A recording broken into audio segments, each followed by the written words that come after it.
तुम्हाला तुमका पुरणपोळी बनवची असा काय तर पहिल्यांदा चण्याची डाळ घेऊ हवी.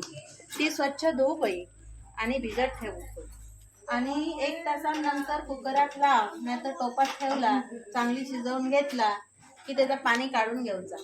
पाणी काढून घेतल्या की नंतर त्याच्यात गूळ बारीक चिरून मस्त मिक्स करून घ्यायचो आणि आम्ही पुरणपोळी पचाखावी म्हणून त्याच्यात आला वाटून घालतो मस्तपैकी.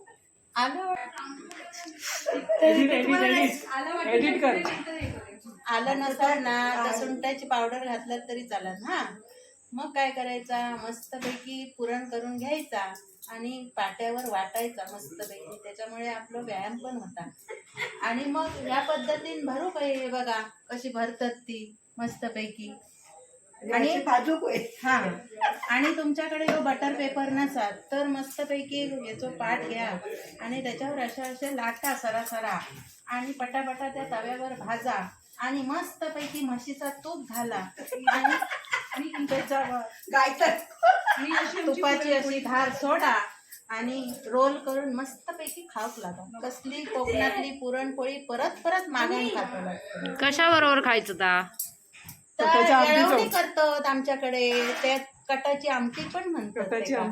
कटाची आमटी किती सुंदर. त्याच्यात जरासा चिंच घालूचा गुळ घालूचा आणि मस्तपैकी हिंगाची फोडणी घालून कटाची आमटी. कटाची आमटीची पण रेसिपी सांगताय. आणि कटाची आमटी करूची हा तुमका करूचे हा तर सांगताय ना.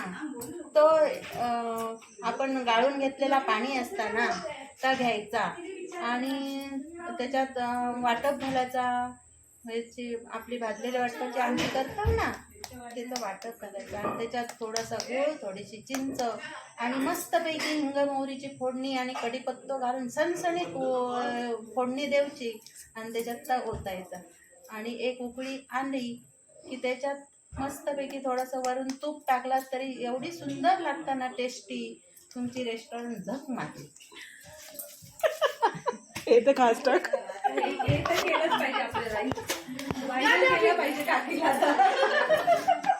पुरणपोळीची रेसिपी सांगा मी एडिट करून तव्यावर टाकायचं. आता तुम्हाला दाखवणार तुम्हारी स्किल्स. तर आता तुम्हाला दाखवणार कसं तव्यावरती टाकणार आम्ही लोक पुरणपोळी. बघा विदाऊट फाटता ही पुरणपोळी अशी आम्ही टाकलेली आहे. हे बघा आता स्किल्स दाखवणार तुम्हाला. कदम किचन सारखं तुम्ही एकदम. आणि इथे पण आम्हाला किचन लावलंय आमचं छोटस आहे आमच्याकडे किचन आतमध्ये तरी पण आम्ही लावलंय. जस्ट पार्टी आहे. आता आमच्या पोटात मस्त झालं. तुम्ही ज्यांचं झालं त्यांनी जेवून घ्या.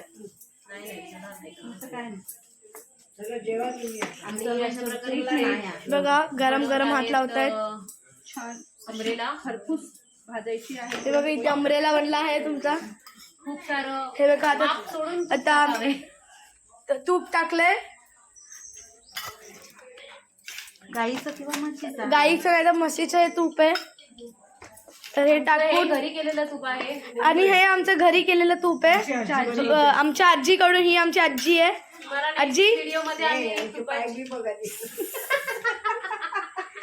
आणि आजी आमची खूप चांगली आहे. इथे सगळे मस्करी करतात. आम्ही एन्जॉय करता करता एकदम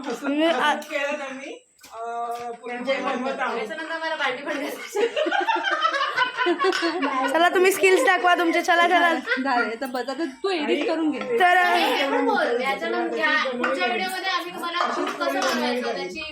नेक्स्ट व्हिडिओमध्ये आम्ही नेक्स्ट व्हिडिओमध्ये तुम्हाला दाखवणार की तूप कसे बनवले घरी फ्रॉम स्क्रॅच ॲप. तर आमच्याबरोबर stay tune with us. Bye bye.